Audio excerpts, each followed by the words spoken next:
You are listening to Yes, That Really Happened, a semi-monthly absurd history podcast. We are your hosts, Joshua and Steven.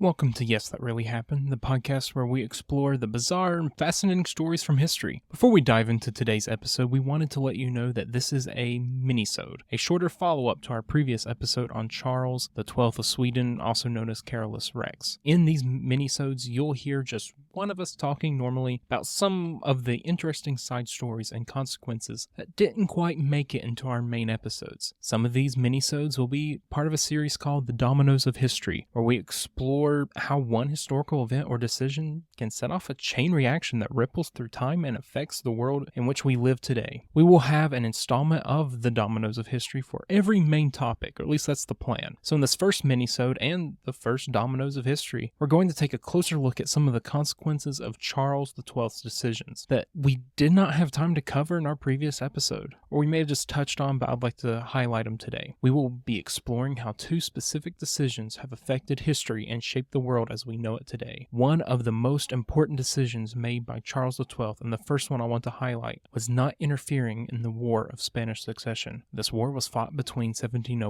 and 1714, and this was a major conflict in Europe at the time, with various European powers vying for control of the Spanish Empire. While most countries chose sides in the war and joined, Charles XII decided to stay neutral and focus more on his geographically closer issues, which were Augustus II and Peter of Russia. At the time, this decision may have seemed unimportant, but it had a significant impact on history. By staying out of the war, Charles XII failed to install a puppet or even an ally on the Spanish throne. A puppet or ally who could have helped him when Augustus II of Poland, Lithuania, and Peter inevitably came back to take a bite from the apple of the IKEA Empire. Furthermore, Spain would never be the same after the war. After years of fighting, the war ended with the Treaty of Utrecht, which established the Bourbon dynasty on the Spanish throne and granted certain territories and trading rights to the European powers. Now, I'm sure I mispronounced and butchered the pronunciation of that treaty, but what's important is what this treaty did. And this treaty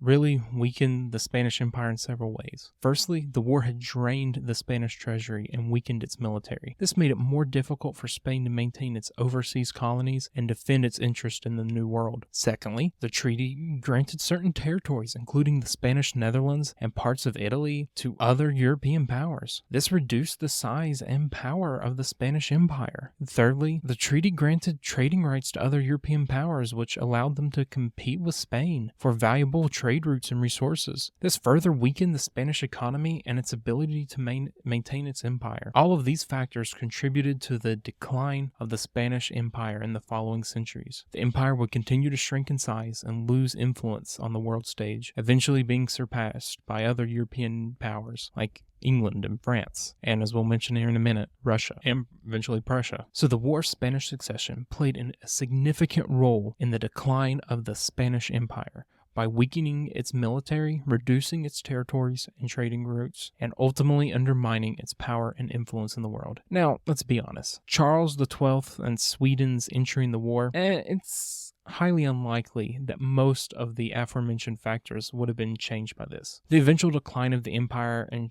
trade routes opening up were, in my opinion, inevitable with any peace treaty. But Spain would not be as broke if Sweden entered the war sooner. If Sweden entered the war sooner, the war probably would have ended sooner. Sweden has a smaller military, yes, but it is better trained. It is Sweden's expertise that I think that would have ended the war sooner. And, of course, the largest difference, if Sweden had entered, would be that Sweden would have a powerful ally to ensure her place as a major world power. But unfortunately, Charles does not intervene. He fails to form any meaningful alliances and only provokes more war with his bloodlust. This decision knocks over the first domino and speeding up both the Spanish and Swedish empires' decline. However, Charles XII's decision to invade Russia in 1708 had an even more significant impact on history. This domino has had an even more prominent effect on today's world. At the time, Russia was still a relatively weak country, and Charles XII saw as an easy target. He led a Swedish army into Russia, hoping to defeat the Russian forces quickly and easily. However, this decision would prove to be a fatal mistake. The Russian winter, combined with the guerrilla tactics of the Russian army, proved to be too much for the Swedish forces. Charles XII's army was decimated, and he was forced to flee back to Sweden. This defeat had a significant impact on Sweden's power and influence in Europe, but it also had an unexpected consequence. The Russian victory over Sweden in the Great Northern War gave Russia a new capital and a newfound sense of confidence and pride. The victory also led to the rise of Peter the Great, who used the war as a means to modernize and westernize Russia. He transformed Russia into a major European power and eventually a world power. After Charles XII's defeat, the Russian Senate votes to officially turn Russia into the Russian Empire.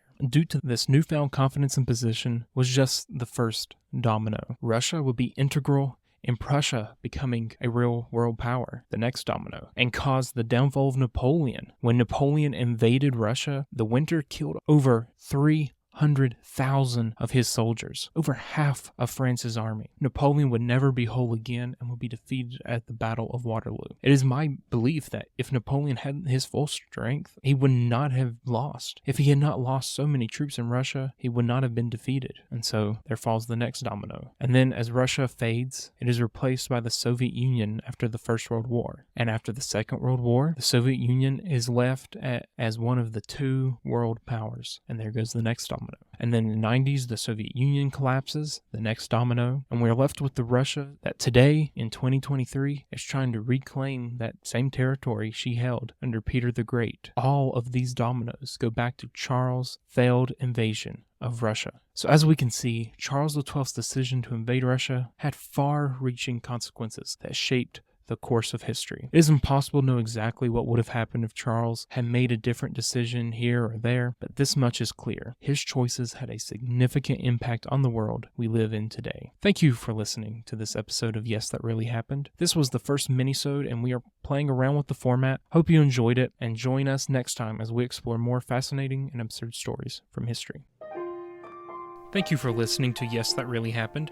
Yes, That Really Happened is an absurd history podcast about those occasions when history is greater than fiction. All the wonderful music you've heard was written and performed for this podcast by the talented Corey Bowers. Links to articles and sources used can be found in the show notes. If you would like to write in with a topic or correction, you can find our email linked in the show notes as well. You can listen to all episodes on YouTube, Spotify, or your preferred podcast platform. If you would like to help the show out, please subscribe, like, rate, and review us on Apple Podcasts, but most importantly, share us with a friend. Thank you for listening,